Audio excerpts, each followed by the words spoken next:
sont en Jésus-Christ. 15 Ce message est digne de crédit et mérite d'être accepté par tous, que le Christ. Jésus est venu dans le monde pour sauver les pécheurs, dont je suis le premier. 16. Mais c'est précisément pour cette raison que Dieu a été miséricordieux envers moi, afin qu'en moi, le pire des pécheurs, Jésus-Christ puisse montrer sa bonté infinie. Ainsi, je viens être un exemple pour ceux qui, croyant en lui, recevront la vie éternelle.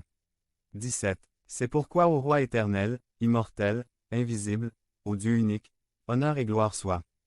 Pour toujours et à jamais. Amen. L'histoire de la conversion de Paul est répétée pas moins de 6 fois dans le Nouveau Testament. Acte 9, 22, 26. Galates 1 et 2. Fil 3. 1 Tim. 1. Nous ne devons jamais oublier la vérité profonde et simple. Jésus-Christ est venu dans le monde pour sauver les pécheurs, parmi lesquels je suis le premier. 1. 15. La définition la plus courante de la grâce est celle de faveur imméritée. La grâce de Dieu signifie que Dieu nous donne ce que nous ne méritons pas, et l'amour de Dieu signifie que Dieu ne nous donne pas ce que nous méritons.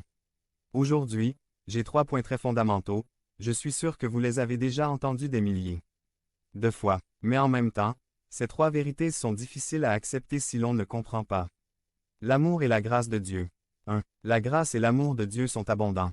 Saül le persécuteur est devenu Paul le prédicateur. Et son cas ne fait pas exception. Nous lisons déjà dans 1 Timothée 1 et le verset 16, il est dit que sa conversion est un modèle de ce que Dieu peut faire avec n'importe quel pécheur.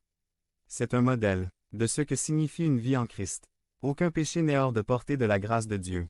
Lorsque la grâce de Dieu inonde une vie, cette personne est radicalement transformée, pour toujours. Il est intéressant de noter que l'apôtre s'appelait Saul comme le premier roi d'Israël. Mais après avoir rencontré Jésus, il a changé son nom en Paul du latin. Paulus égale petit ou humble. 377. L'Évangile est basé sur la miséricorde de Dieu, et une grâce abondante. 1. 13b 14. Paul dit, « Mais Dieu a eu pitié de moi parce que j'étais incroyant. Et j'ai agi dans l'ignorance. » 14. Mais la grâce de notre Seigneur s'est répandue en abondance sur moi, avec la foi et l'amour qui sont en Jésus-Christ. Dieu ne nous sauve pas, à cause de nos mérites ou de nos œuvres, parce que nous venons d'une famille cool ou parce que notre grand-père était berger. Non, notre salut est uniquement basé sur la grâce de Dieu. Notre relation avec Dieu est un don de sa miséricorde et de sa grâce. Quand Paul dit Vr. 1. 13 qu'il a reçu miséricorde parce qu'il a agi dans l'ignorance et l'incrédulité, il ne veut pas dire qu'il l'a mérité d'une manière ou d'une autre. Paul ne suggère en aucun cas qu'il méritait la faveur de Dieu. C'était plutôt le contraire. Cela nous dit que la grâce de Dieu était plus qu'abondante. V1. 14. Paul utilise ici un mot en ajoutant le préfixe grec hyper qui signifie au-dessus. Au-dessus ou plus à un mot qui signifie déjà superabondance, donc. Sa signification est superabondance. Il nous dit également que non seulement la grâce de Dieu était plus qu'abondante, mais aussi la foi et l'amour qui sont en Jésus-Christ. 1.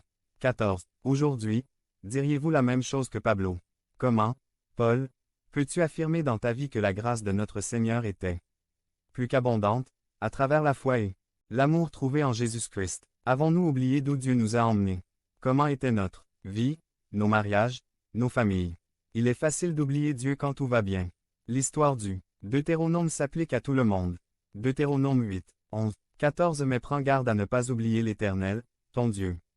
Ne manquez pas de vous conformer à ses commandements, normes et préceptes que je vous commande aujourd'hui. 12. Et lorsque vous avez mangé et que vous êtes rassasiés, lorsque vous avez construit des maisons confortables et que vous y habitez. 13. Lorsque votre bétail et vos